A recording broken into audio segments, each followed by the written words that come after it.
Welcome back to the question and answer session with Ray's Guide and SpaceCoder. If you missed the last episode where we talked about server meshing and Quanta, a lot of technical stuff, very, very fascinating conversation. I learned a lot from listening. Right up there, right above, if you're watching this on YouTube, it'll be right above Ray's head, or Danny's head up there, right there. And click that link, go watch that as well. If you haven't seen that, this Q&A might get a little bit confusing. Depending on what questions we get. It depends on what questions we get. We're probably going to refer back to some questions, some answers, so it might be important to do that. And if you listen to this on the podcast version, just go back to the previous episode.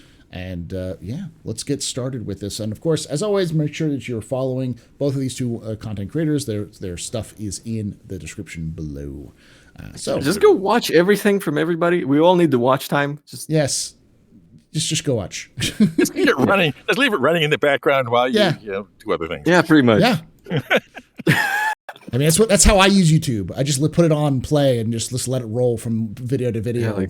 Yeah, y'all are binge watching Netflix. Yeah. Might as well binge watch The Captain's Table. You might actually learn something. Yeah, you'll learn that I've gotten better at managing people and also worse at the same time somehow. Was it my first episode? Like 3.5 hours? Yes. Ending at 3 a.m. My girlfriend hating me. And that was like a year ago. So that was like yeah. All right. The first question comes from Spader Elite, who asks, how does a bounty hunter catch a bounty that was transferred to a new shard that the hunter did not get transferred to? Hopefully, that's going to be a function of the matchmaking system. Yes. Yeah. I mean, I think at some point that bounty won't even show up on somebody's radar if somebody else has it, or if it's because based off of what I understand about how the virtual AI works is that once a player is chasing after somebody or has something involved and they create a virtual AI, that virtual AI will exist only in that area and probably only for that shard for that time period. And then if no one comes and grabs that virtual AI, it'll eventually fade back into the background, but it's only spun up for certain aspects. So, okay. Is the question you're asking about PvP or PvE bounties? That's a good question. I was presuming you was talking about a PvP bounty because a PvE bounty wouldn't jump shards. Yeah.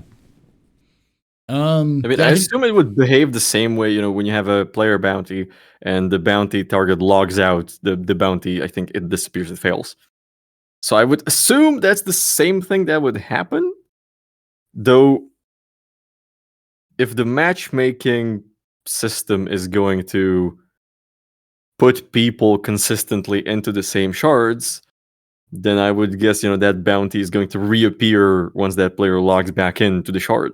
But if they transfer shards, then I suppose their bounty is going to appear in the shard that they're going to log into. Right. But, add that to the list of edge cases that need to be worked out. Yeah.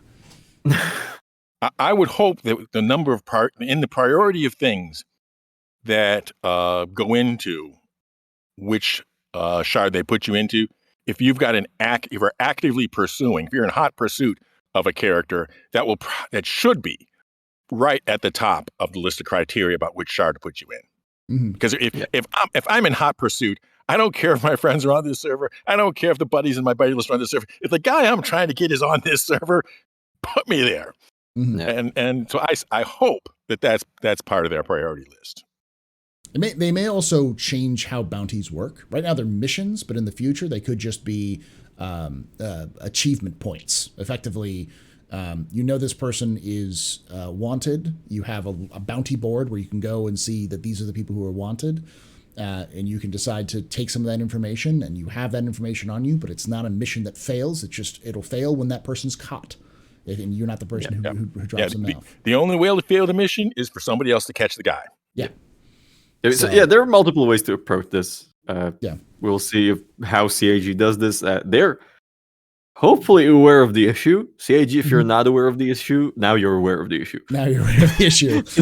There are some CIG members who do watch this show every so often, so maybe. I am sure the list of criteria that they're working through in terms of how do you do the matchmaking system is quite long.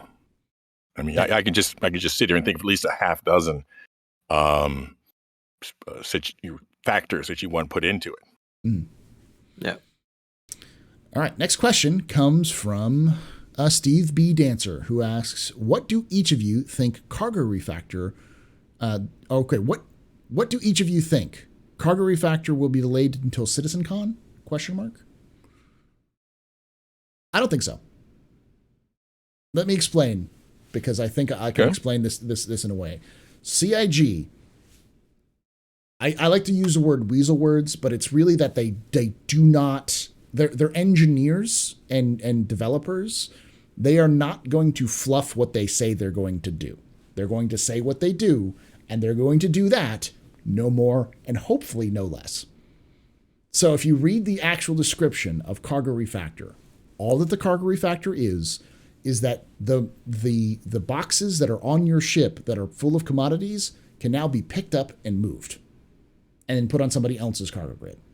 That's it. Now, that's a complicated factor, but it's not like there's going to say, oh, well, now we're going to spawn this stuff in a holding, in like a cargo grid, and you're going to have to go pick it up with your tractor beams and put it in point B. All it is making it so that those boxes, which now still actually do spawn in your ship, but are fake because you can just walk right through them, physical, and you can pick them up and move them if you need to, and that's it. So because that's all that feature is, I think it'll probably make it in, but I wouldn't expect it to necessarily revolutionize how much stuff gets made. Ray, what do you think?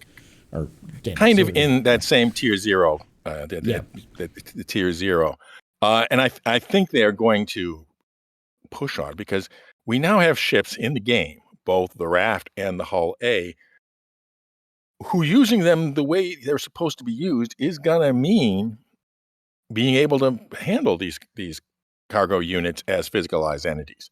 So they're getting a little bit behind the 8-ball on it. And they promised that they were going to try to have ships and their underlying gameplay come out, if not exactly the same time, at least close to the same time. So they've got ships that need the Cargo Refactor to behave like they should. And so I'm pretty sure it's going to be a high priority for at least the tier 0 version of it. Yeah. What do you think, Spencer? I would agree. The Cargo Refactor as it is, it may not bring completely revolutionary changes to gameplay. Trading might still behave the same way it does. Like, boxes are going to pop up on your ship and they're going to disappear when you sell. But we will have the underlying technology to manipulate these boxes, and that could be used for something. Maybe derelicts are going to now have, the big cargo boxes in them, and you're going to be able to carry those over to your ship and put them on your cargo grid.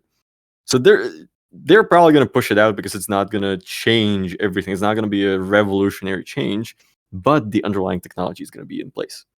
Yeah. Plus, we already have ships that can somewhat use this. We have the Hull A, we have the Raft. We'll see. But I think it's going to go out before CitizenCon because they've been promising this for a very long time. And I think I don't think they're going to hold it any further just because of CitizenCon. And they're having to do workarounds for the fact that they don't have it yet. So, for example, they've greatly upped the internal storage capacity of cargo ships. So you can carry ship components like mining heads and stuff.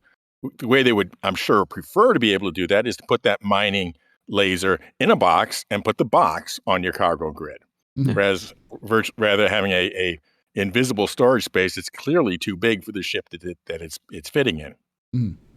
Yeah, and I think that's what they're planning on doing, which I think is a backdoor way of also hopefully meaning that salvage is going to be more than whole stripping, but also removing of components. But that's me being sniffing the copium at this point in terms of the hopium for that one. So it's hard. Yeah. There's nothing that indicates that. So that will be a big change. Yeah.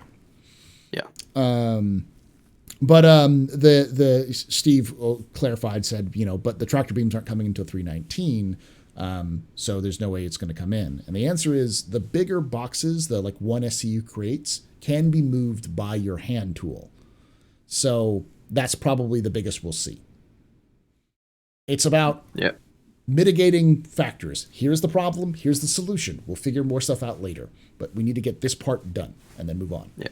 Yeah. And they've already have as an item in the game, although not really complete, a rifle size tractor beam.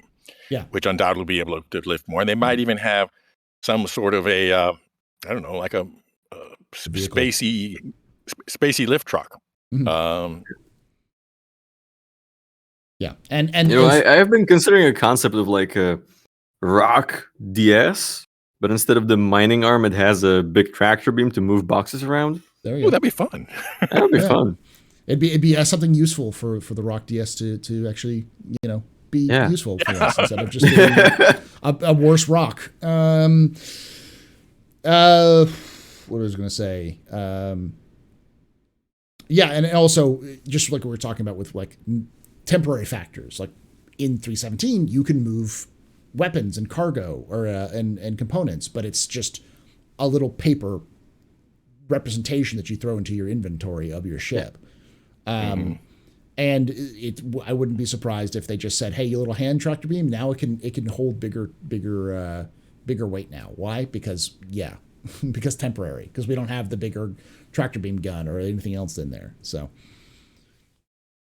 all right. Next question comes from Steve B. Dancer, who asks, "With the incoming of Quantum, do you feel they should get those stock exchange like TVs and trade centers working?"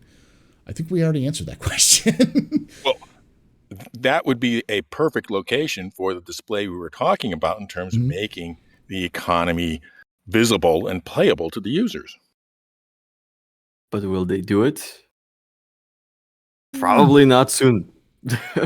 I mean, there was a commodity kiosk that is supposed to be in 3 that's on the progress tracker, which ends around the same time as the cargo refactor is, or the same month, in fact. So possibly, if the kiosk is what they think it is, or at least what they describe it is, it could be. And that could be the solution that we were talking about earlier about knowing what's where. But that could also just be managing content or commodities. That's all it could be. Well, So they've talked for a long time about being able to do render to texture and having dynamic advertisements on boards, et cetera, et cetera. So, And I mean, they did it during Invictus and IAE with the boards playing the ads and stuff. So I think they could do it. Like, I think they have the technology to do it. I think they just need to kind of implement the UI of it. And there's possibly some communication aspect missing, but it would be great because finally you would kind of have actually a reason to look up at those boards and be like, oh, okay, well, maybe I'm not going to sell here. I'm going to go somewhere else to sell this. Stonks good. Stonks go up. I sell. Yes. Yeah. Stonks greens is good. All right. Next question comes from Steve B. Dancer, who asks, do you feel that with quantum controlling prices that AI blades for trade should be made soon? Ray or Danny? One thing I'm saying in this video I'm editing right now is that from the player standpoint, when it's fully implemented, Quanta are your competition. This PVE for a trader or for a miner or for really most of the professions is actually PVQ. You're trying to get the best routes and the best hauls faster than the Quanta can. But the Quanta, there's 9 times as many of them, and they can work at machine speeds. So they're going to need to be able to do something to kind of level that playing field, because in PVQ, you're going to get stomped. Yeah, because it's 9 to 1. You're just going to... Well, and they operate at computer speeds, and they have full access to all the data. I mean, what do you think, SpaceCoder? I have to agree with Ray. I don't exactly see how a trade computer blade would work, but considering we haven't heard anything about computer blades, I don't think it's going to happen soon. Like maybe it's going to, you're going to put it in your computer and it's going to tell you the prices of things in the system because it's going to detect it from like the information streams, or I just don't see it happening anytime soon. this is the There's a lot higher priorities. Yeah. This is the tantalizing year. Like this year, like a lot of the stuff that's being added is just the first little toe dip into something. The server meshing or trade commodities and Quanta. These are all just little toe dips into the deeper pond, and it feels like that's the situation we're in, where it's like we all want to have the AI blades in our computer or in our ships so that we can figure out what we want to do and all the sort of things, but I don't think that's quite going to make it this year. We're not getting AI blades and NPC crew until multi-crew experience is where CIG wanted to be. Yeah. That's when we're going to get NPC crew and AI blades. And my prediction is that's not going to happen until after Squadron 42. Of course not. All of their AI attention is going into the AI crew in Squadron 42. And they've said in the PU, we're going to get follow-on from that. And it may be, depending on how good a job they do in Squadron 42, a very nice thing after it's been debuted in Squadron 42. Mm-hmm. Oh, yeah. I do think that there's a complex system they've been developing in the background, which every so often pops its head up in the monthly reports, which is the classic Chris Roberts, orders to your wingman sort of thing. But it's a lot more complicated than Wing Commander ever was. It's a lot more orders that you can do. So that'll be interesting if it makes its way to Star Citizen.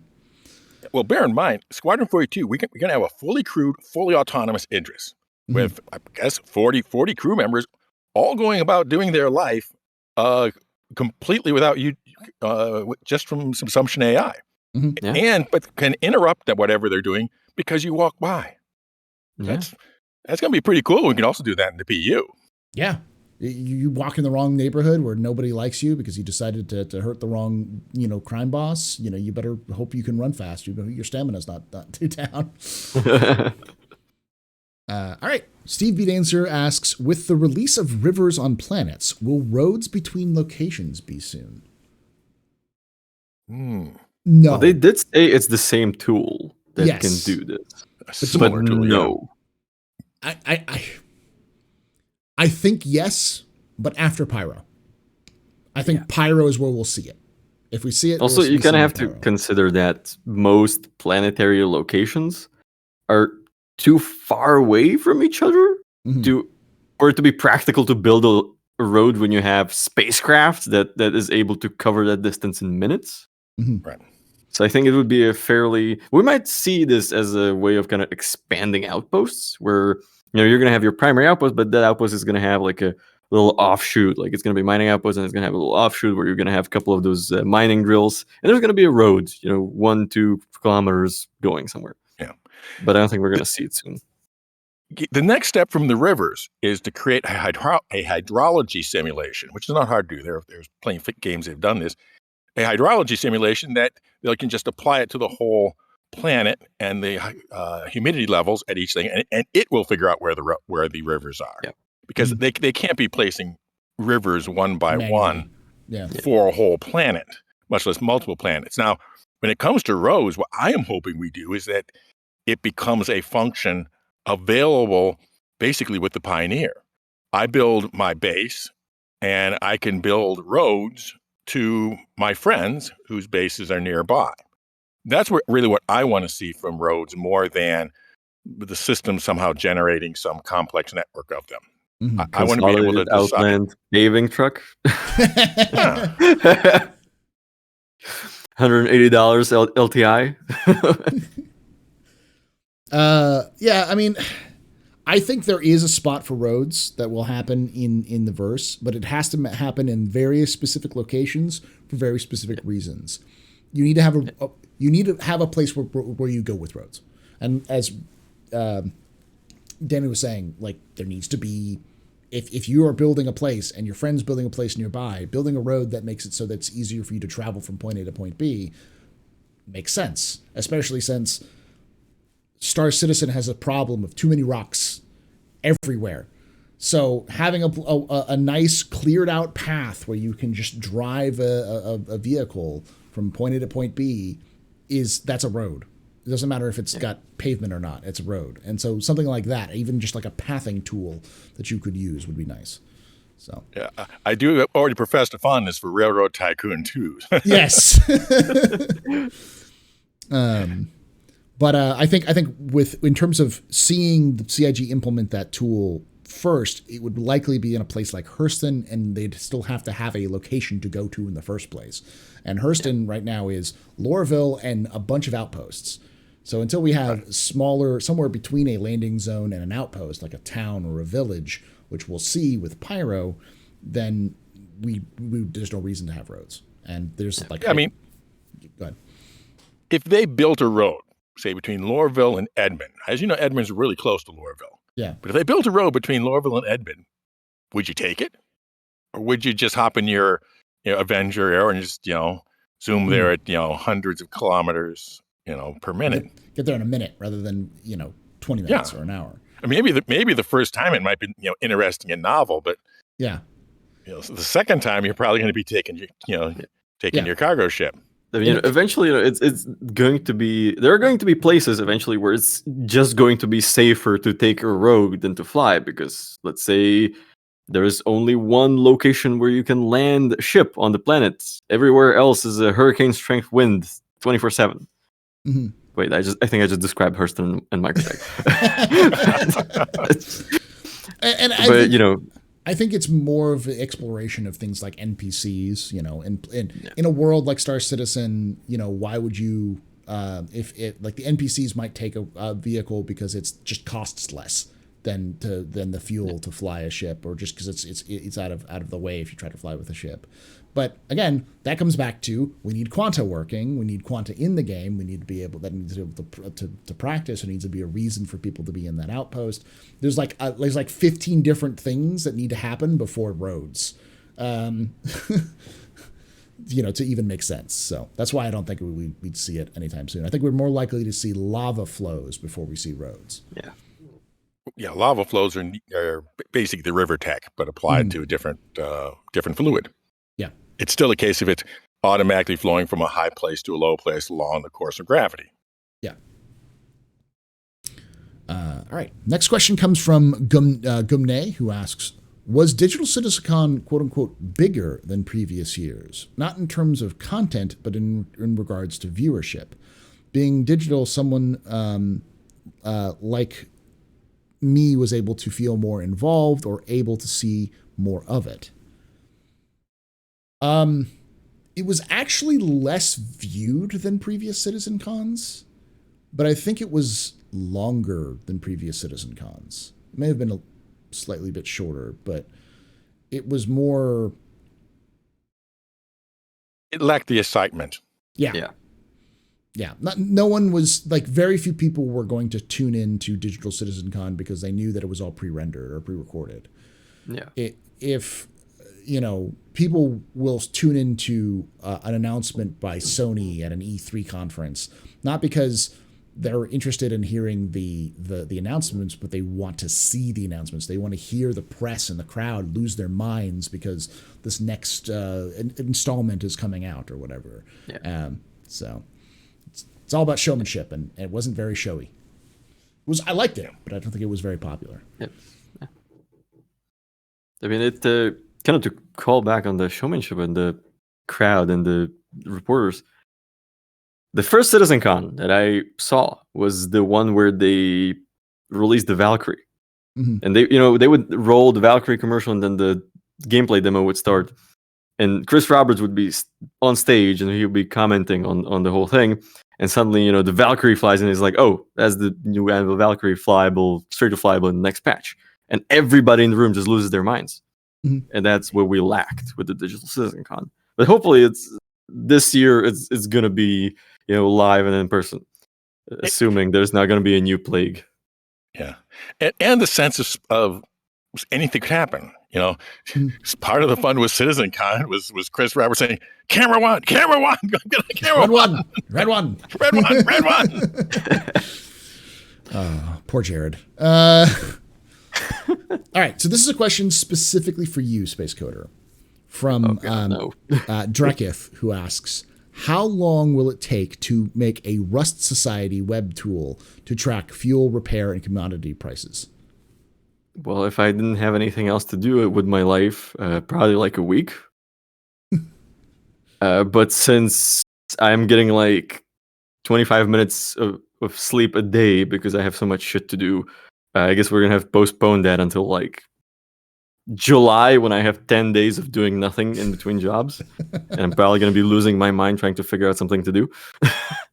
And again, it's you can only carry crowdfunding to crowdsourcing of the information so far. Yeah. If they're not going to provide the hooks, I mean, you can see that with the current trading apps like Galactic Logistics, SC Trading Tools. Yeah. The people behind them are working like really hard, but you just can't keep up the commodity prices everywhere. Just with expecting users to run around with a ship with one micro SCU of every single commodity just to see what the prices are at the trade turn. That's absurdly inefficient. Yeah. Also, I mean, part of the reason the Armory doesn't use any crowdsourced data right now, and it probably never will, is what is the reliability of that information? Like, how do you define that a piece of information is true and reliable? Because, I could have people submitting information about fuel prices, but if I have a bunch of people like thinking like, oh, you know what? Fuck SpaceCoder. Fuck that guy. We're just going to like send him bogus data. Then that's just going to destroy the entire value of that tool. And obviously, there are ways of filtering this data, but at that point, I'm just creating a headache for myself, trying to work around people being assholes. Yeah, you need a trusted org of a bunch of members. Yeah. And obviously not everyone's going to be willing to just run around and look at fuel prices 24/7 because Quantum is going to make it that the fuel price is going to be very dynamic. Right. Especially since it's not going to be player based, mostly it's going to be NPC based. So it's not even based off of tracking the number of players going through an area because it's NPCs you don't even see that are going through the area. You can even see that in action if you have a Starfarer. Just go up to a location and every few minutes hit the auto price button, and you'll see the price jumping up and down over just a matter of a few minutes. So trying to keep up with that without hooks to the actual data. I think the question shouldn't be how long it would take, because it's an arbitrary question. The question is, would it be a good idea to make this? And the answer is no. No. Because the data is just not reliable or it's not there. Not until CAG gives us the option to do this. And they can either give us an API, like I keep saying, like give us an API. It's going to make a lot of people who do this happy. Like I would be so happy if I didn't have to decrypt CAG's file structure to get data into the Armory. I think Urkel would also be happy that they don't have to figure out how the hell the power triangle works. Good job, by the way, on that. That's pretty impressive. But I think if CAG are going to do that, I think they would rather go the way of like, oh, we're going to give them a Mobiglass app that's going to like tell them where fuel costs how much. But that's not going to happen anytime soon. Well, it's going to happen soon, TM. TM, yeah. Next question. in geologic time. Sometime before the heat death of the universe. Pretty much. Drickleth asks, do you think CIG will go as far as creating in-game news channel to present important/relevant Quanta data? No. Yes, no. No, I don't think so. I don't see the payoff for the amount of work it would take. No. Yes. Do I think that they will make an in-game news channel for important events that happen in the stories of Star Citizen? Yes, 100%. Because, a radio show just requires a voice actor who's willing to read lines, and then you just can those lines and repeat them on until you get the new updates. This is Daniel Raymond with the news before 9. And the one thing that CIG is resplendent with is talent in either the community or in the various agencies that they've hired. Since all these voice actors who are in Star Citizen end up like streaming the game or being part of the Star Citizen community. So if we see something like that, it'll be the lore team and not the not Zerofix team. No. And plus, there are plenty of people who do news type stuff in Star Citizen. Just off the top of my head, Imperial Geographic. I've been with those guys for a long time. Cosmonaut Magazine. I am with those guys right now. And Fast Forecast, who do weather reports and pirate reports and traffic reports and so many others that I can't think of because I haven't encountered them. Zark Media. Zark Media, yeah. Yeah. People who do this as a community thing, as a content. And I think that's going to be the actual way news is going to happen in Star Citizen, because they're, CIG might be releasing, the events, the story relevant stuff. But what's happening with the community, with the players, I think the players are going to be their own reporters for this. Yeah. Now, hopefully, CIG finds a way of putting those people into the game so that you have a way of accessing it in the game rather than having to go to a separate source to be able to access that content as well. So. Yeah, the tough challenge there is vetting the providers. Yeah. Because you don't want someone just sitting there going, just broadcasting porn through your or suddenly deciding that they're fed up and they're going to spend the next hour talking about Donald Trump. Yeah. One way or the other. Yeah. And you don't want that kind of stuff to end up, because then that ends up with news headlines and then bad stuff happening. Yes. So. But yeah, it winds up reflecting on the venue that's hosting him. Yep. All right. Treesan asks, for all participants, what is something you wish all new Star Citizen players knew?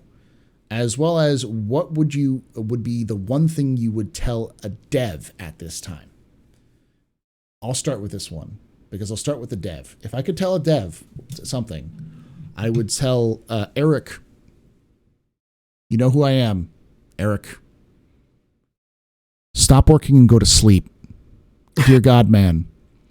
Feedback is not that important. Sometimes you just need to sleep. You have literally a group of people, some of people who were part of the community who you hired recently. Go to sleep. So that's I forgot his handle. He's another community member who's in charge of the all the feedback stuff now. Every time I meet him in person, because he's here in Austin, every time I meet him in person, he's like, oh yeah, I just got to finish this one little thing here or there. It's like, dude, it's like we're bowling. Just put down the game for a bit and enjoy friends. Come on, not Waka, no. Sleep? What is sleep? I haven't heard of that. Jaden works with them. He's like, yeah, not gonna happen. Yeah. But if I was to tell one thing to one thing I wish Star Citizen players knew, all new Star Citizen players knew, would be the history of the game, because that's one of the biggest misconceptions that I see new players or people from the outside is kind of pick up is they say, oh, like I had a conversation with a guy here on my stream the other day who said, this game is being made to sell technology. And as someone who's been following the game for a long time, I was like, that sounds insane. This is nothing like what the game was. I was here for a lot of the early discussions in the community. This game was designed to be a game. They have to build a lot of new technology to make it work. They didn't build this game to sell to Amazon. Like, this isn't a game that was being built by, like, let's say a Sony company or Microsoft that was designed just to showcase their, consoles, like which often happens. And those sorts of contexts, people not really getting the changes of the game and how the game has changed in terms of its scope, the process that it took place. Because I think that gives you a lot of understanding of why the game is taking so long or what's going on with the game behind the scenes, is understanding that past. Because it's easy to just take one look at a game like Star Citizen and just come up with a 2-second explanation, which has nothing to do with anything that actually happened in the game or in the development process. So,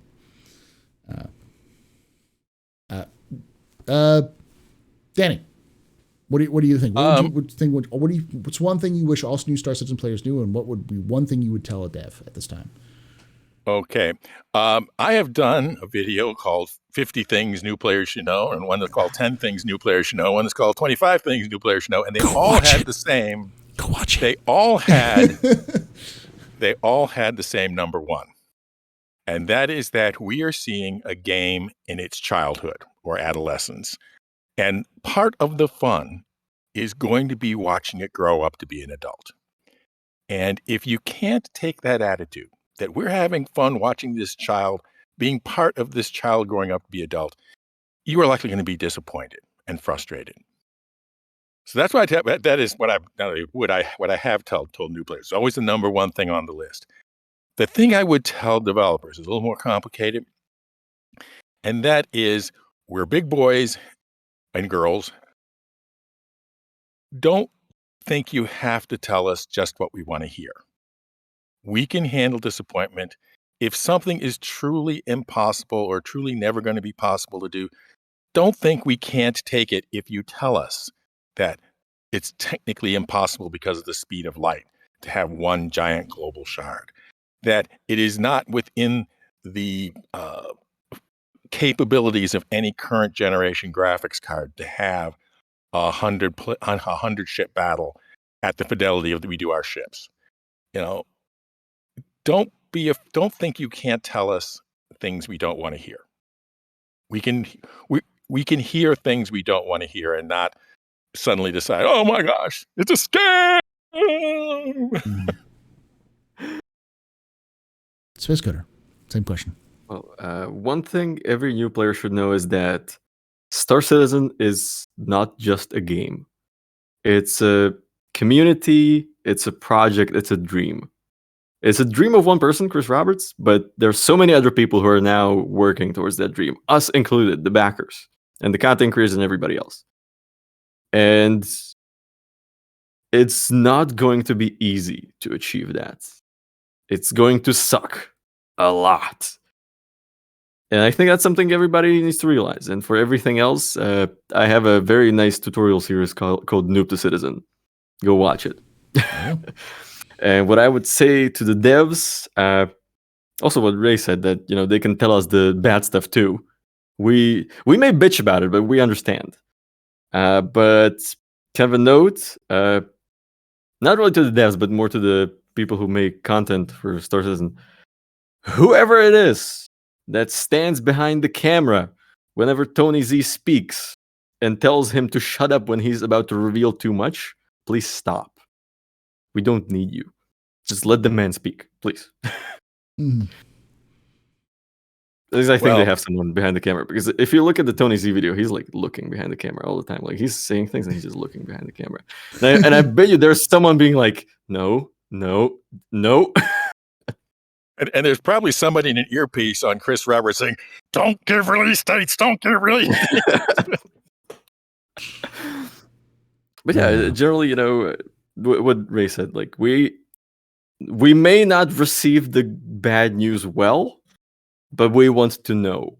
Mm-hmm. Like we don't want to live in I don't want to say delusion, but we want to know where this is going, even if it's maybe not going the ideal way we would like it to go. Yeah. All right. Next question from Infernal Droid Revised, who asks, do you think it would help to have station NPCs bark relevant Quanta events that have affected the prices in the system, so players could benefit from spending time in food courts and shops, etc.?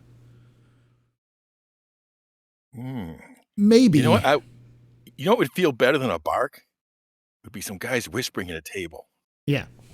And if you kind of sneak beside them, you get a little diegetic sound. I'm told that Laranites, you just got a new shipment at Earth to L5. But don't try to treat that as a substitute versus for getting us a real interface. Mm-hmm. It would be nice, but it's more of a fluff.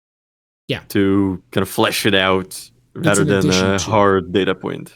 Yeah. I mean, that's one of the things, as a lore guy, as the guy who looks a lot of Star Citizen lore, one of the things that I've been like hoping CIG adds for the longest time is just people talking to each other, because that'll, just by hearing conversations in a station, would give you a lot of context for the universe, what's going on around it, who's involved, what the actions that are happening, and it'll make you feel like you're in an actual lived-in universe. So, I'd be like that, but it's not an immersion item. Yeah, but it's not a replacement for an app that we can actually see the data. So, yeah. All right. Next question comes from Witch Space, who asks, big space battles and meshing. How do you think they will manage multiple large ships, javelins each having 50-person crews, and smaller ships in proximity? They've actually talked about this. They have talked about that. Yeah. It's the load unload or something like that. I can't remember what it is. Effectively, that they can cull out the interior of a ship to anyone around it, so that the server or the players aren't actually picking up anything inside that ship. You just see the shell. And the people inside the ship don't care about anything outside the ship, so they'll have minimal updates, but they won't be able to really see anything. And if you look through a window, then you get that streamed in data of what you can just see, but that cone of vision is very small compared to what the players in a fighter would see. So that will help remove the internals of that ship. And of course, they've even talked about the ideas of using bigger ships, of having internal like servers for those bigger ships as well, if they wanted to. But that's not until dynamic meshing happens, because they've even talked about how, I believe, that they don't want to put in hard code that this Javelin has its own server, because they don't want to have to, if they don't need to spin up a server inside that Javelin, they don't want to. They'd rather be more flexible. So, and then you got the whole question of the Atlas service. Is the Atlas service trying to create territories within? Now, the territory might only have the Javelin inside of it, or does the Atlas service now have these movable territories that are actually moving along with the Javelin? So it may not have that. That certainly won't be early on a feature set of the Atlas service, but you may wind up having a situation where a large space battle might have several mesh servers in the same space battle, because that's really not going to help too much. They'll get error diminishing returns, because still your graphics card has to render all this. One of the things I said in my last server meshing video is that they need to kind of create means of having large space battles whereby the space battle is resolved by the effects of a number of skirmishes. So, for example, if you're going to try to create a massive server that was going to simulate the entire Western Front of World War II, you're not going to try to create that as one gigantic thing. You'll have a few little battles. You have a battle on this server, battle on that server, battle on that server, and battle on that server. And depending on how each of those battles go, the front lines move up or the front lines move back.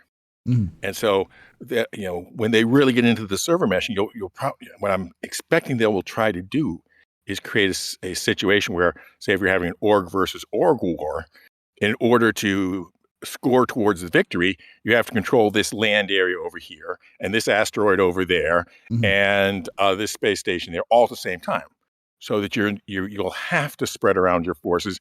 And so, even though you've got a huge space campaign going on at once, you're not having to do it by putting all those ships in one place. And that'll actually be more fun for the users, because you get to a certain point where your brain can only process so much at one time. And so if you can create a situation where each battle is big enough that your brain can comprehend it easily, it'll be more fun than if you're trying to have 100 or 200 ship battle, which will just overwhelm your brain and your graphics card. Yeah. And someone's, Witchface then said, that's fine, but people aren't on board, aren't in turrets. Yeah, but if you're in turrets, that means that if you're in a turret, you don't care about the internals of the ship. So if you're in a turret, you would just call out all that information in the ship, because all of that stuff is just garbage. You're fighting fighters. You don't need to know what's cooking in the mess, So that's another thing. It's like if a tree's fall in the woods, you don't need it. And no one's around to hear it. Who cares if it's there or not? So, SpaceCoder, your thought? So it is going to happen. No matter how much CIG are going to try to spread the big wars over a larger space, so that's on multiple servers, it's going to happen. Some idiots are going to take 8 javelins. They're going to just start shooting at each other somewhere for the lulz. And at that point, I think we're going to come back to the point where you came to in the first part of the show, that CIG can't do anything about it. It's going to happen, and the performance is going to suck. Like, okay, you may have your own server to do that because the dynamic server mesh is going to give you a server to do that, or maybe it's going to give you multiple servers if the mesh determines that you need multiple servers. But then you kind of are going to have decreased performance because you're going to have all these projectiles and fighters and stuff flying back and forth, and they're going to be transferring between the different servers, and it's just going to not perform well, and it's not going to be a satisfying experience for you. So I think, Ray was right, and CH, you're going to try to concentrate combat and events with a lot of ships to certain areas where they are limited by the area itself and what type of weaponry can be deployed. Like, you're not going to fly a javelin into an asteroid field because you're going to blow up your javelin. And that's going to be the type of situation you're going to be in. And then, you might have some open space that you need to control, some gas area, gas cloud. And there you might deploy a javelin. Yeah. But, it's going to be a different situation. But if your victory conditions include taking these 2 underground facilities and this cave, well, you're not going to be flying your javelin into either of those. No. So that's the kind of thing you can make part of this situation that, you have to spray. You send 20 people into a cavern, and they're on their own little thing, even though it will have an effect on whether that team wins the battle. Yeah, and it's important to also remember that even though that these are more rigid ideas, you can also think about in more fluid areas. Like, we know that javelins can't go down onto planets. I mean, they can go down once, but they ain't going back. So you wouldn't have a javelin flying over Hurston. The most you'd have is maybe an Idris, and even then, are you going to bring an Idris to a ground battle where you're just going to get this big target that's going to get slammed by any anti-aircraft guns that are available? No, and so these are some of these problems will solve themselves just because if you're an idiot, you're just going to lose it, and so they don't have to. Yeah.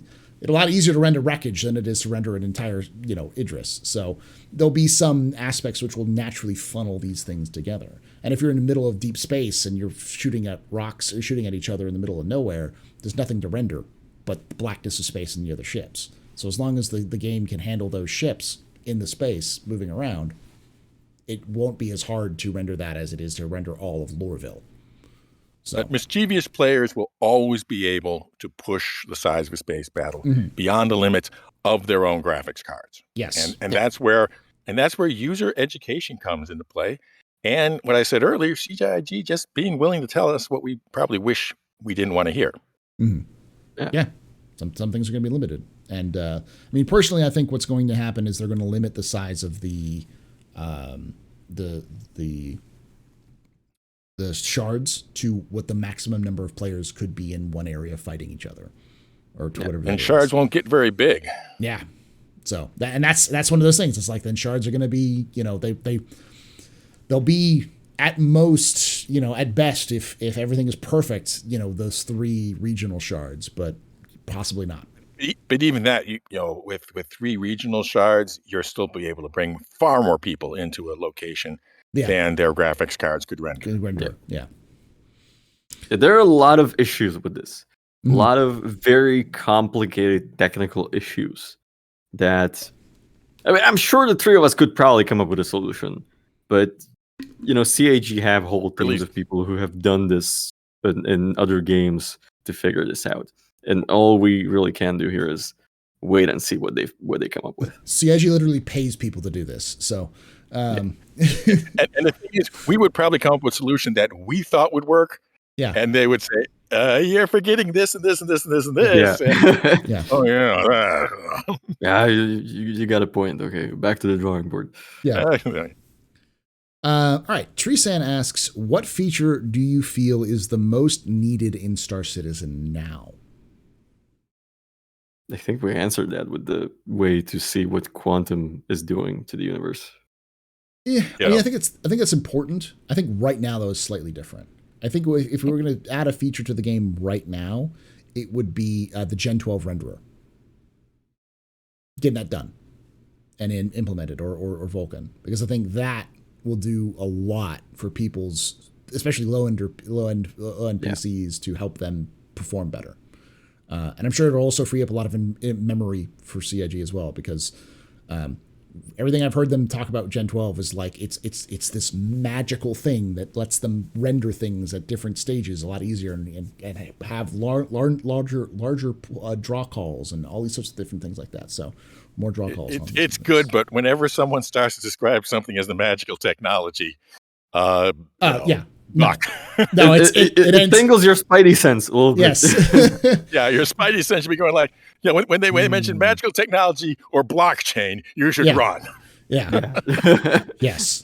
It seems to be what CIG seems to feel like is the most important tech for them to improve the experience of players right now.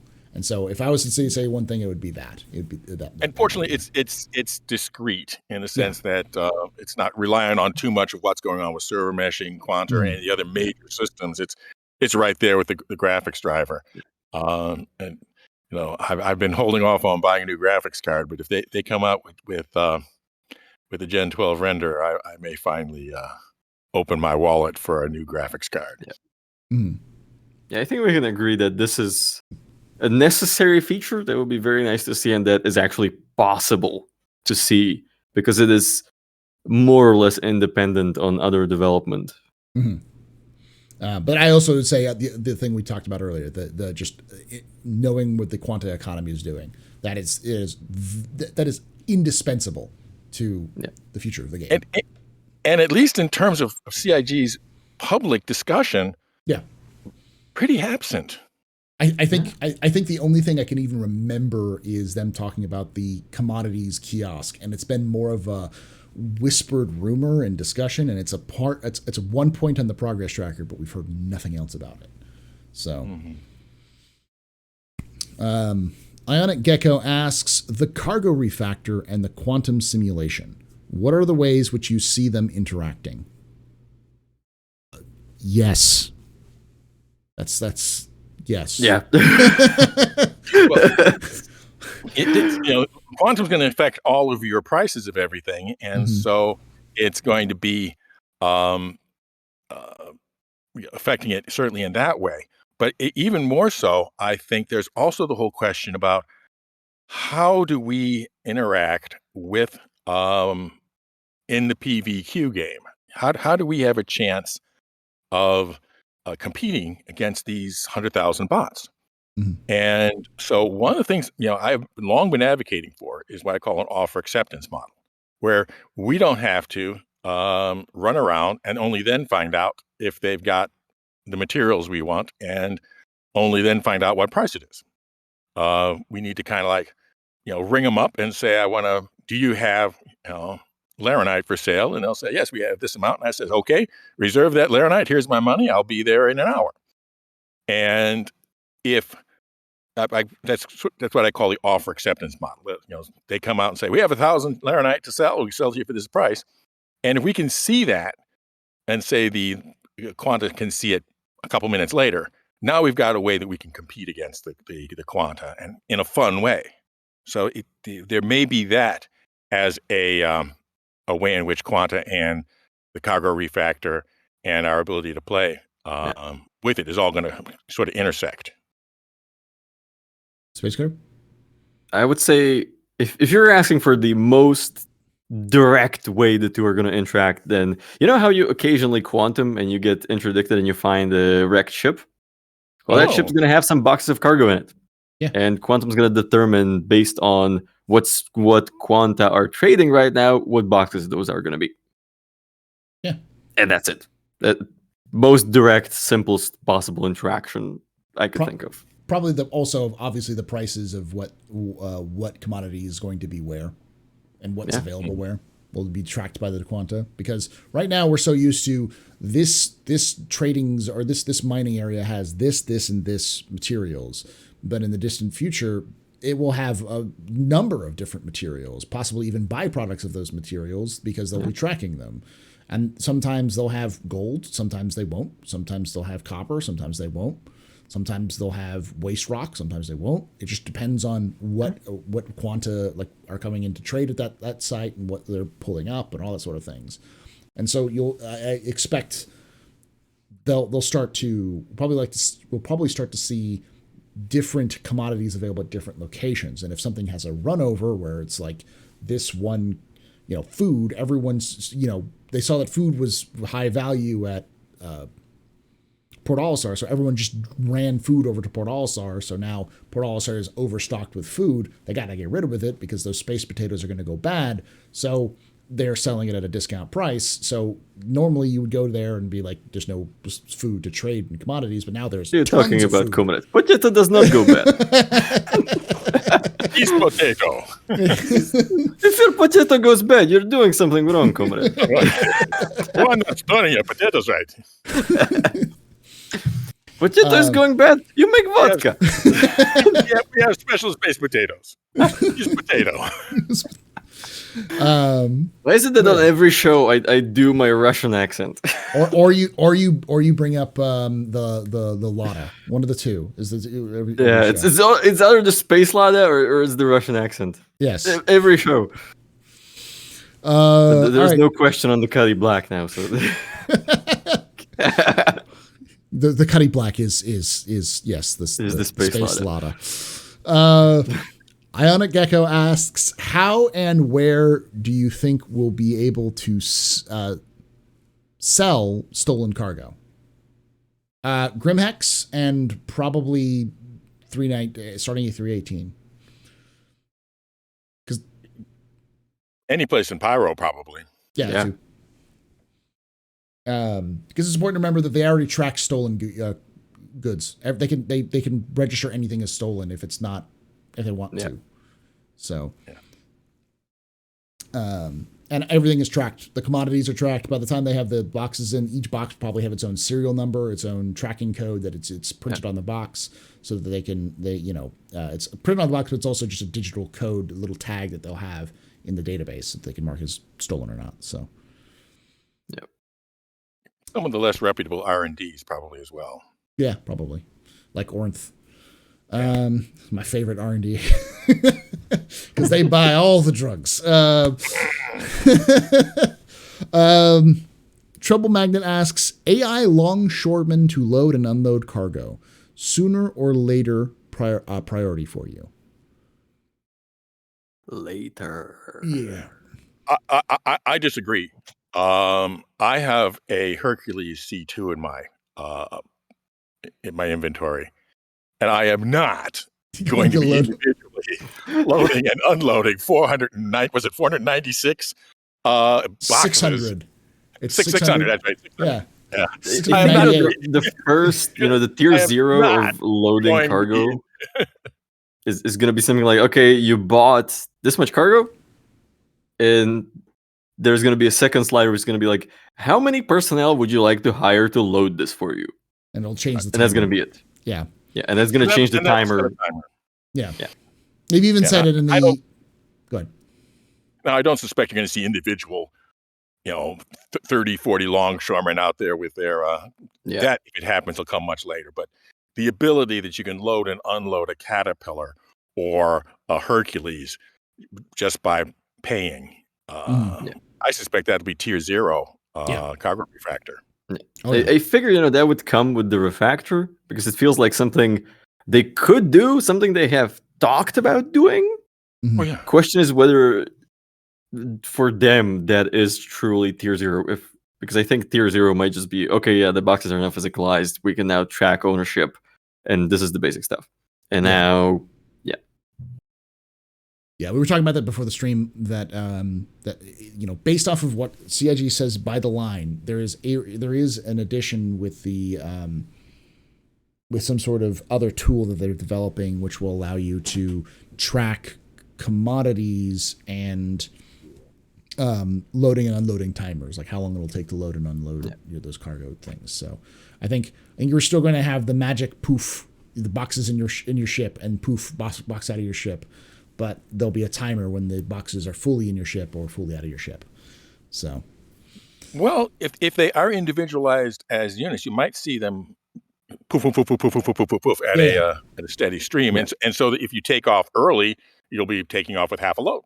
Yeah. So like there'll be some sort of progress tracker where it's like, and box loaded, and box loaded, and you'll be able to see it in your ship as it just kind of blinks into existence around you. So hopefully faster than that for my Hercules. I want to see box loaded, box loaded, box loaded, box loaded, box loaded. All right, Steve B. Dancer asks, what do you think the refining ship Expanse, and do you feel it was a ripoff of the TV show? You say ripoff. The name sure is. I say homage. Homage. Yeah. It's very much a homage to the Canterbury, the ice hauler from the Expanse. So the name, CIG is bad at names. But they have some good names, but some you wonder if in what sort of a rushed bar they came up with the approval. Honestly, if they sent that name back to the community for suggestions, I would be happy. Yeah. After all, it hasn't been offered for sale yet, so yeah, it's there's certainly plenty of time at this point to send it back with a name like most of the others in the MISC line reflects something of its purpose. Mm-hmm. Yeah. Yeah. The smelter, you could call it something, or the crucible. Well, no, the crucible's anvil. Crucible's taken. Yeah. But still, you got Freelancers, Starfarer, Odyssey. Yeah. They can come up with something. It doesn't have to be that directly related. Yeah, the Catalyst. Yeah. I see a suggestion here for Cauldron. That would be good. Yeah. But I feel like they could even be more creative from stuff from the TV show. I'm sure there's something in the TV show related to something. Like they could have called it the gosh, what is it? There's a Rocinante? No. I think CIG are kind of running into the problem of like, oh, we have all these ships and we have all these things to name, and we're out of names. Yeah, we're tired of thinking up the names. They're not out of names. They're not out of names. They're out of names. They're reusing names that they should be thinking. They're out of Latin names. They need to go away from Latin and English and start looking at other things. There are other languages, CIG. Well, even if you're just looking about constellations and Greek letters of the Greek alphabet, they've hardly mined those. Yeah, completely. I was thinking Hephaestus is a great name. You could easily just John throwing that out there. The Miss Hephaestus. It's the same, Suntide. But because you already have Vulcan, so just steal the other name for Vulcan, which is Hephaestus. So a little more Greek mythology. Yeah. There's plenty of other sources to name, and I suspect if they put a thread up on Spectrum, we could get better suggestions. Yeah. Yeah. I don't think they're going to change it though. I think. Yeah. I think they already have all the concept materials done. Yeah. And they're like not going to want to go back and change the name and everything. Well, actually, all they showed was concept art, and so there was no titles on the concept art. So this is the point in time where if they want to change the name, they perfectly could. Once they send it to a concept sale, and then it starts to get more complicated. Mm-hmm. Yeah. I guess they could, but would they is the question, I think. I don't think they will. I know Chris Roberts and CIG teams tend to dig in their heels, but I think if there was enough backlash from people, they would. So, if they thought it would sell better, bet they would. If and this is one of my beefs with the marketing department sometimes at CIG. It's like you make a goof, turn a goof into a marketing opportunity. You could easily just like, oh yeah, we heard you didn't like The Expanse, so we've decided you get to name it. Here's the poll. Tell us your ideas. Yeah.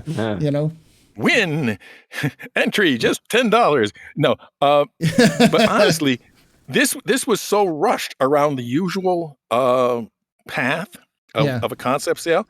I suspect, for some reason or other, the marketing team got bypassed. Yeah, I think they did. Yeah. So. Or there's some part of the review where someone goes like, "No, this is stupid. Why are we doing this?" Yeah. It may be that Chris just wasn't available because I know Chris has to approve all the names. So, because he's been busy, he's been in Montreal and he's been out and moving over to Manchester and getting that all set up. So movies have working titles all the time, and very Yeah. few movies really wind up being released under their working title, although there are exceptions. Yeah, most of them. Snakes on a plane, I like that story where like it was working title Snakes on a Plane, and Jackson said, I will do this movie if you keep the name. If you keep that name. It was just never was anything but a working title. But this is actually the opposite. Yeah. I'll buy that ship, but you got to really come up with a better name for it. All right. Inferno Droid Revised asks, from a player gameplay perspective, how often should Quanta change prices? I.e. constantly, hourly, daily, etc. There's a question of how quickly it changes versus how often you report it. Mm-hmm. Yes. So, for example, they're facing something of a similar issue with planetary motion. Planets are moving constantly, but for the sake of gameplay, you're probably better off not to be calculating it constantly, but every minute or two, reposition it and recalculate your distances, and that's that.